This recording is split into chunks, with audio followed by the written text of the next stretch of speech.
Hi there and welcome back to History of Fleetwood Mac. I'm Anita. Today we're going to continue my LP collection with my copies of Bella Donna, and this is going to be Bella Donna copies only, of which I have a fairly large amount of. So without further ado, let's get started on them. The first one is going to be a US regular edition of Bella Donna. I will open up not this copy, but other ones to show you more about the inside. We all know, absolutely iconic classic cover, shot by Herbert Worthington. It'll be interesting. I can't wait to show you, and I wish I had gotten one out now. I was thinking about it, but I'll probably save it for the when I do my scrapbooks. But not only were there some tunes that I brought up on my last video as an intro before the Belladonna items of songs that were going to be on the album, but there was also a rumored alternate cover of Belladonna, which was a live photo of her, I believe, singing with Tom Petty, kind of a sideways shot, that was going to be the cover artwork of Belladonna, and the writing was similar, but not quite the same. But I have that in my scrapbook, so I think I'll wait to show that. But it is kind of interesting. I can't imagine this cover being anything but this. The title, the imagery, the pose of all the ones that we've seen, just it stands out, and it just gets better on the back cover. So that is a USA regular edition, probably right around 1981, exact time pressing of Belladonna, United States. So after that, we have another USA release. This one is with the Modern Records promotional sticker. The album doesn't say anything about being a promotional to my knowledge, but we'll check that out here. Should have gotten this one out. Got all the others out, but forgot to get this one out. And all my plastic is being special today. So it is stamped on the back as being a promo. The sticker here, which clearly makes it a promo, but usually the LP itself doesn't say anything, which if you've heard me talk about with the 45s and the CD, well, CDs aren't quite the same, but with the 45 records, if it doesn't say promo on the label itself, I'm not going to list it as such. It is, but it's not. I mean, you don't make any adjustments on Discogs if it doesn't say something different on the label. So this is a promo, but it says nothing about being a promo on the media itself. So there is nothing different here. But it is listed twice on the jacket with the standard gold imprint, lent for promotional use only, and then the Modern Records with little boxes here. They would give this to radio stations or, stores with which songs to play and which were going to be the singles and what have you. So that's kind of a neat little piece of Belladonna right there. Next up, we have a Columbia House edition. This one is also sealed. So this one, you'll notice there's been a lot of talk about Belladonna, kind of just like rumors. Some copies, most of my copies are quite, what's the word I'm looking for? I guess my copies were mostly in the blue league. Some of them come out this is very blue here. To me, this looks very purple. But oftentimes there are issues that have come out later, and people think that they are two different covers, and that is up for debate. I mean, I think it is. It's a clearly possible thing. And it's not that they're two separate covers, but some were definitely heavily printed with a blue tone, while others were printed heavily with a lavender purple tone, which makes it very interesting. Just like the rumors ones I was telling you, some were very on that kind of light vanilla yellow, where others became very limoncello, I think is the color I decided to call it. So, yeah, this one just seems a little bit paler in color. But this is sealed Columbia House. Now, that could be because I believe Columbia House pressed their own records. So it could be their pressings. They just decided to go on a lower ink color than, I mean, even the back. You can see that the back is clearly more blue tone than the back of this one. And that's not just my lighting. It's very evident. So there's that one.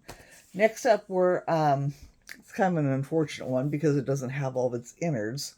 But this is the U.S. release original master recording of Bella Donna.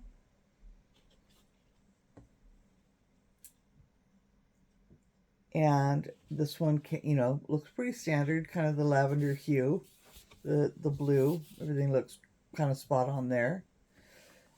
Inside, it did not have the sleeve like we're accustomed to with the lyrics and stuff, but it has this sleeve. I don't know if it was supposed to come with the inner sleeve like normal or just this part, but it's a little gatefold like this. Tells you how to take care of them and what makes mobile fidelity, or this actually isn't mobile, I apologize, original master recording so special. There's definitely a difference between we're getting the lo-fi, the hi-fi, mobile fidelity, original master recordings. There's so many different ways that they're releasing them. The nice thing about this one, though, is that this is a 1981 release. So, original master recordings, mobile fidelity.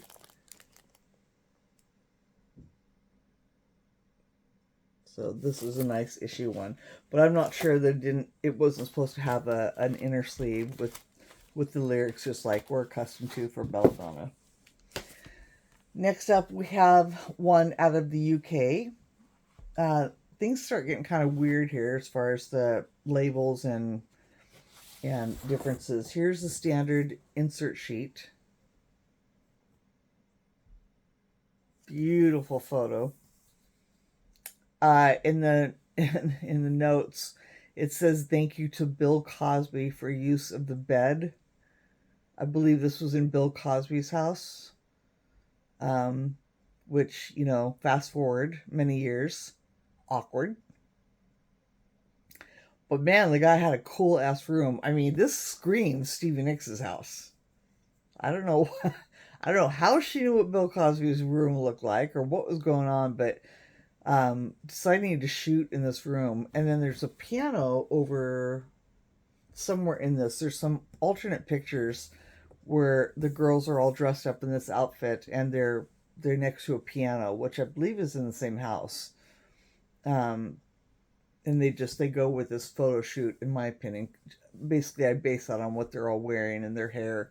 Everything's the same, but some gorgeous photos. Again, you'll see in Scrapbook at some point.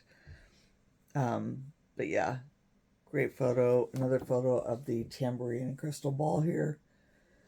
I have just had a scratchy throat for the last few days. I'm so sorry. I speak before I start a video and everything sounds fine, and then that happens. So the label for that one is on that kind of green, yellow, red hued WEA. And again, this was out of, where did I say this one was from? This one was the UK issue. This one, these are the frustrating records that I get. This one just says WEA. And it doesn't say UK, it doesn't say Germany. But you can see on the back, it's more like a red hue than this UK one, with the circle around it and such. And that's all it says. Anywhere. Nowhere does say United States, Germany, UK, nothing. Just says WEA. The back is a little bit different.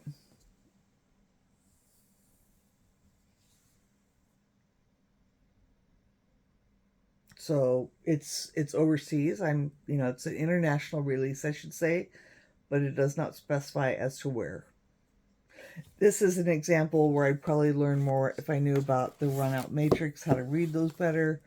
But I just have it listed just like it says on the label. It's just the WEA release. This one is out of Germany. I have two of these coming up, and again, kind of strange.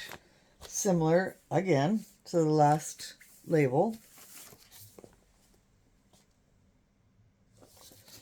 And then similar to the on the back, but the back of this one clearly says, here's the backs of the two. It's kind of hard to show both, but this one specifically says Germany down here. Then we have the information up here, which comes in handy because this one also is from Germany, but this one has the barcode up here. You can see the differences in these two here. And then down here at the bottom, it's almost the same. But again, close up, you can kind of see the hues, again, are a little bit different. This is definitely more on the blue, and this is tending towards the violet. This is very subtle. Some of them are like blatantly. I don't have any that are really purple, but I have seen them in person. Other friends have had them where they are just completely more on a purple hued ink cartridge or something. It's really strange. They're real pretty either way, but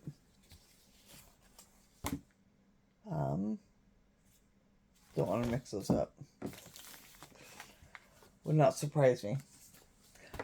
This other one that was from Germany, not only like I showed you on the back, but then its label is completely different than this Germany.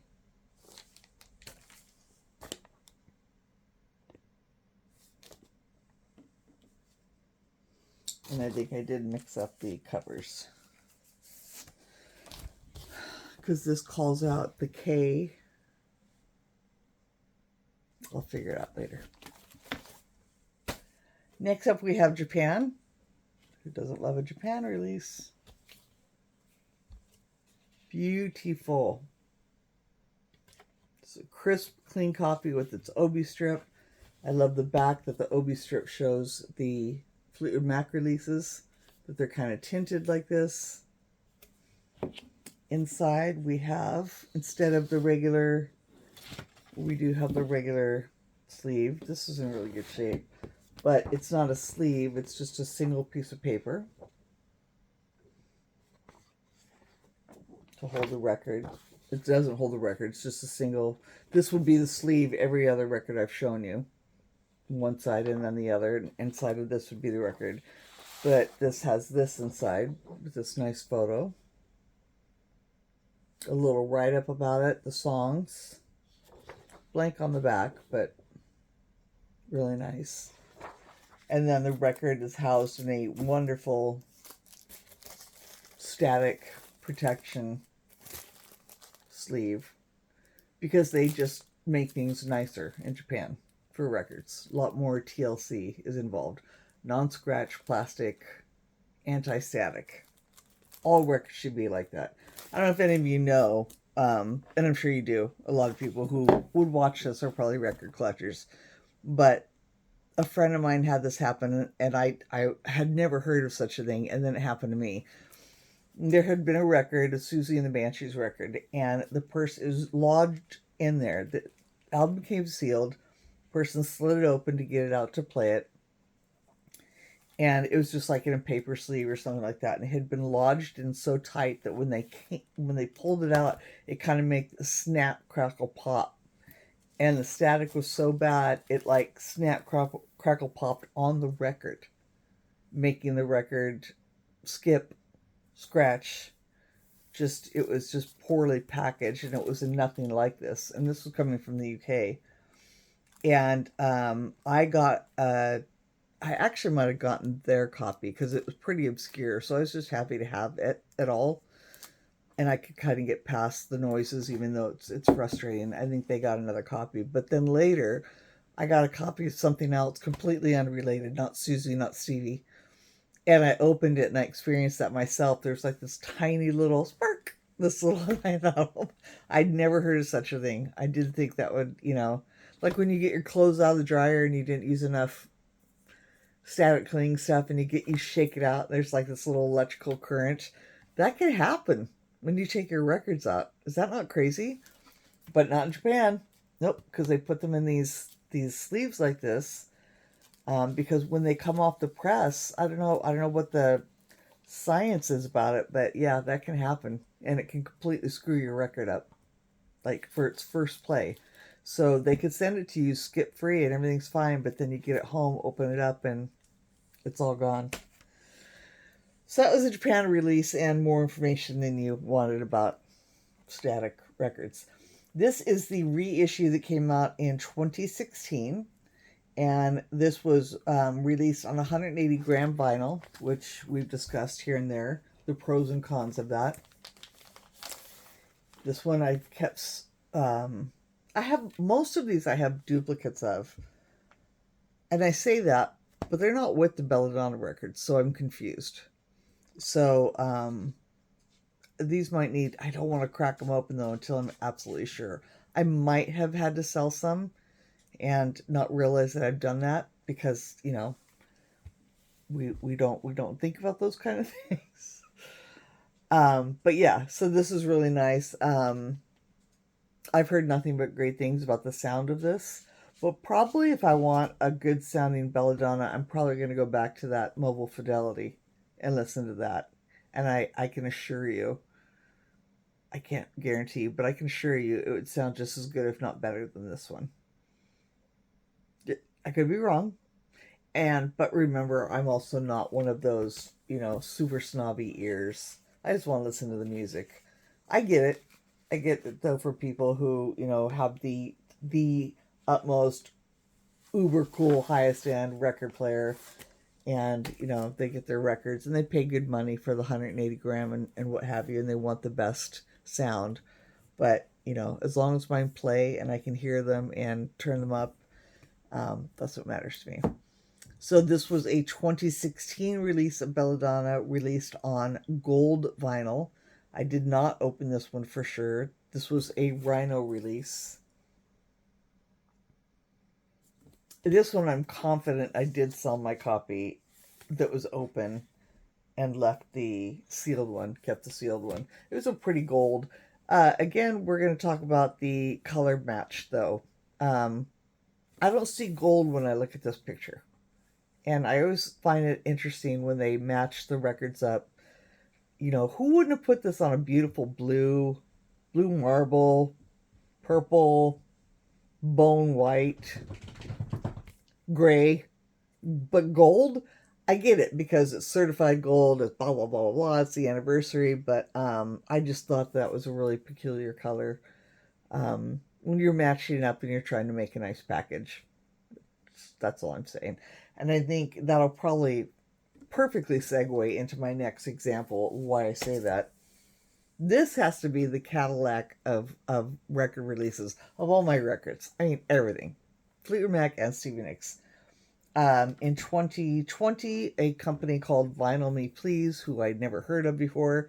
This is all pretty current, so I'm sure you guys are already way ahead of me and know about this, but this was a Belladonna release that came out in 2020. Shiny, very thick cardboard. Her name is in silver, like a shiny silver. It's not the standard.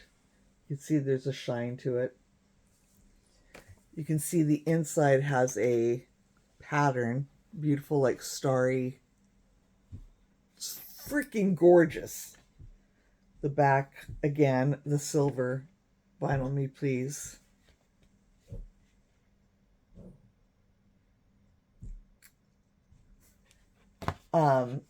In the packaging, of which I left, you'll see that there is a... Oh my god, my dog is twerking right now. She wants me to play with her, so she goes against the couch and she just starts doing this against the couch, trying to get my attention, and now she's barking. So I apologize. We're almost done. On the Vinyl Me Please cover, there's this sticker telling you about the vinyl, the release. And then on the sleeve, when you opened it, wrapped around it, kind of almost like an obi, was this cool little... So it came out of the packaging like this. So it would have had this, like that. Okay? Stevie Nicks Bella Donna. On the back of this, it gives you a little write up about it. And then if it wasn't just already amazing, you open it up and there is a drink recipe. Adorbs, which I've never tried. I think because it calls for tequila, which I'm not a big fan of. If it were anything but that, I would probably try it. But I love it. I love the fact that they did that on the side. It's their numbers because they have a catalog of this was number 89 of their Vinyl Me Please releases.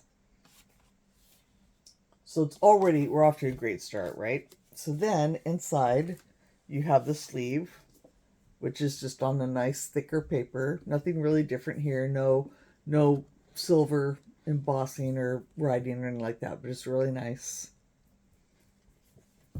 Now, the sad thing that I also can't show you is that enclosed with this as well was a phenomenal 12 by 12 outtake of the cover photo.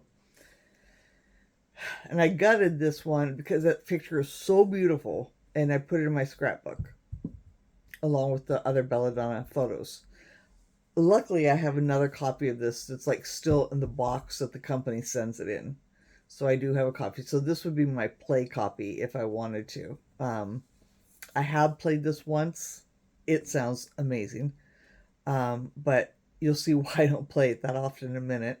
But everything else I keep together. But the only thing that's missing out of this set is that beautiful 12 by 12 photo. Again, in my scrapbook. But the final piece of just, are you kidding me, is this vinyl. Are you kidding me? Look at this. Look at that. Look at that color. Oh my god, it's just not doing it justice at all.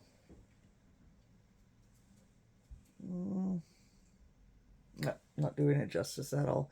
It is just a rich, beautiful blue, royal, freaking blue. So belladonna. I mean, it just matches up. Ugh, and it's, oh my god, I just wish you could see it. Can't believe I don't have some way to show you because it's all marbled in here. If you don't have it,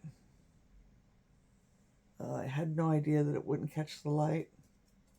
Well, that is just, I'm really sorry about that. But this is just freaking incredible. This is one of the most beautiful packaging and TLC and well worth the money. I mean, look at how many copies I have, and that's because, I buy the copies all the time.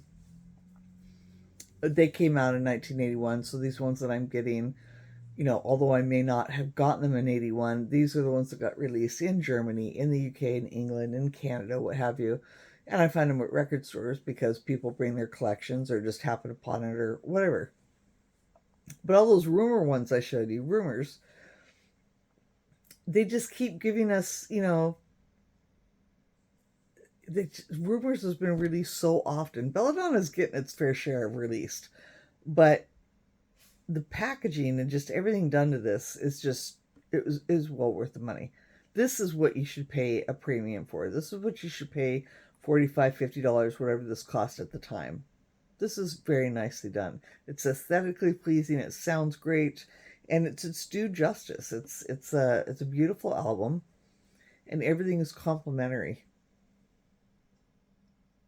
And I just can't say enough good things about it. So that is that. But I feel terrible I can't show you how I really thought it would pick it up. The marble of the vinyl. It's absolutely gorgeous. So with that big to do about it, lastly we have the 2022 release of the expanded 2LP. So this was the Belladonna released with one LP, and this is open, but I'm the person, so I get a record, I open it up, I shimmy down this piece, I take the records out normally, and then I leave the records out and put the plastic back on, even if it's a gatefold, which this is, because that's the kind of nerd I am, and I leave the records out if I want to play them. This one I don't. I think it's because we got the single later, which I can't believe I didn't pull those down. I'll add those into the next video because later we got the Stevie Nicks extras on a Record Store Day release only. So that one I have out instead of taking it out of this set. But Bella Donna was released on,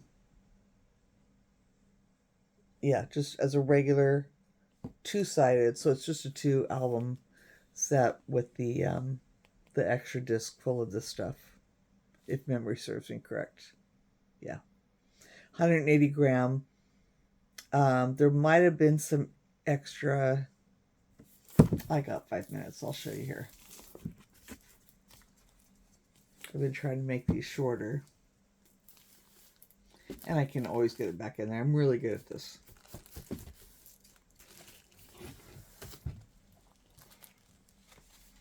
So we have the gatefold. I think that possibly it was something similar to this, or it might have been this exact picture that was in the Vinyl Me Please, that was the 12 by 12 picture I told you I took out and put in my scrapbook. But yeah, see, that was kind of a waste. So there was nothing extra. There wasn't a booklet or anything like that more like on the CD to take out and show you. Oh, there is. Also, and this funny too, look how purple these are. Instead of the blue, like the back. Just kind of interesting. So yeah, this does have the booklet.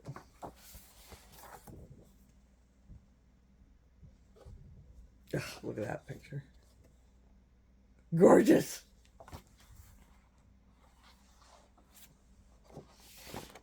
See why people want vinyl all the time? Look at that. It's not the same on a CD. It's so pretty. It's pretty, you know, but CD, they're tiny.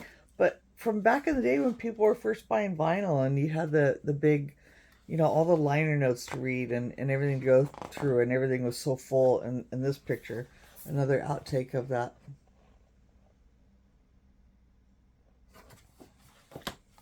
Just beautiful.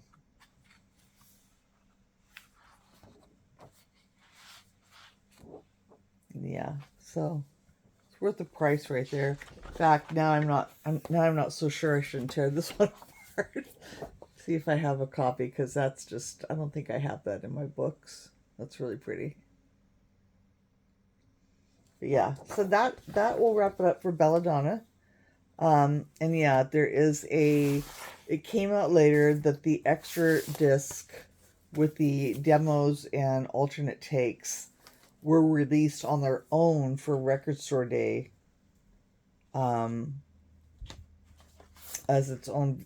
Oh, that's funny. So the one record, it shows the blue. I didn't realize that. And then the other record shows it more in the purple tone. That's nice. Yeah.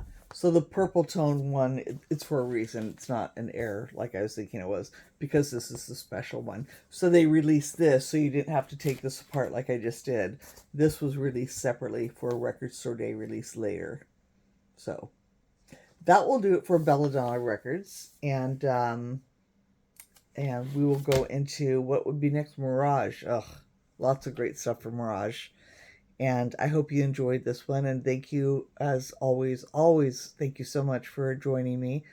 And sometimes I ramble on, but I hope you're enjoying some of it and enjoying seeing all these different copies and small differences between albums and stuff. And I can't thank you enough. So everybody have a great night. And until next time, bye.